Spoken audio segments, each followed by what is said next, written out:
Berani bersaksi tentang Yesus. Kisah Rasul 3 ayat 11 sampai 26. Ayat hafalan. Berikanlah kepada hamba-hambamu keberanian untuk memberitakan firman-Mu. Kisah para Rasul 4 ayat 29. Anak-anak, pernahkah kamu mengalami ketakutan saat bercerita tentang Tuhan Yesus kepada orang lain?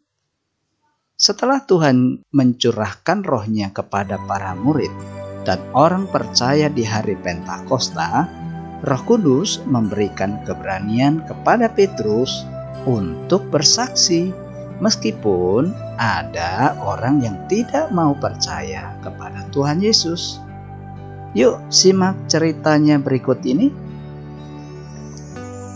Setelah Petrus menyembuhkan seorang pengamis yang biasanya duduk di pintu indah di rumah Tuhan, banyak orang merasa heran dan kagum melihat apa yang terjadi. Sebab bagaimana mungkin orang lumpuh dari lahir bisa berjalan? Namun bagi Tuhan tidak ada yang mustahil. Sewaktu mereka, Petrus, Yohanes dan pengemis yang disembuhkan sampai di serambi yang disebut serambi Salomo, semua orang datang berkerumun karena ingin melihat. Mereka kagum pada apa yang dilakukan Tuhan untuk orang yang lumpuh ini. Nah, ketika Petrus melihat orang-orang banyak itu, dia berkata kepada mereka, "Hai saudara-saudaraku, orang Israel, mengapa saudara-saudara heran akan hal ini? Mengapa kalian melihat terus pada kami? Apa kalian kira orang ini dapat berjalan karena ada kuasa pada kami? Atau karena kami taat kepada Allah? Allah yang disembah oleh Abraham, Ishak, Yakub, Allah nenek moyang kita. Allah itulah yang kalian serahkan kepada pihak Allah yang disembah oleh Abraham, Ishak, Yakub, Allah nenek moyang kita. Allah itulah Yesus Kristus yang kalian serahkan kepada pihak penguasa dan kalian lawan di hadapan Pilatus. Ia suci dan baik, tetapi kalian menantang dia dan mendesak supaya Pilatus melepaskan seorang pembunuh untuk kalian. Kalian telah membunuhnya, padahal justru dialah sumber hidup untuk semua orang. Dan Allah sudah menghidupkan dia kembali dari kematian. Kamilah yang menjadi saksinya sendiri bahwa ia telah bangkit dan hidup kembali.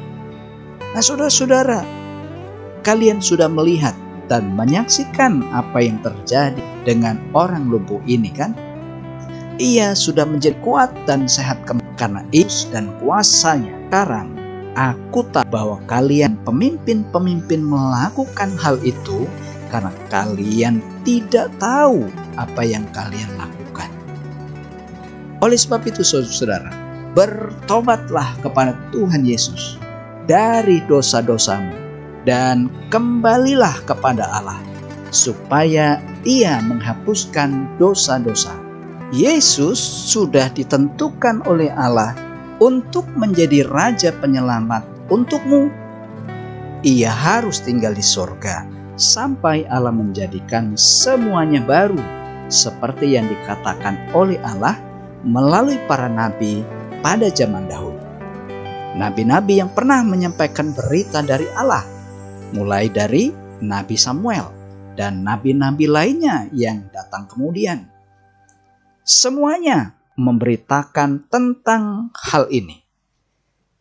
Janji-janji dari Allah yang disampaikan oleh nabi-nabi adalah untuk saudara-saudara semua di sini.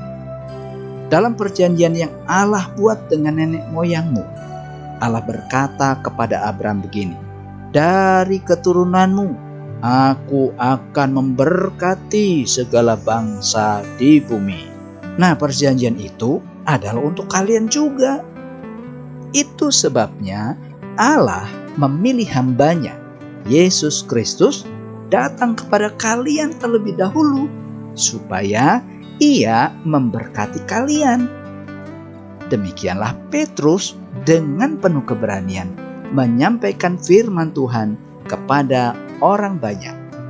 Nah anak-anak, Petrus berani bersaksi tentang kebenaran firman karena ada roh Tuhan di dalam dirinya, sebab ia telah menerima Kristus.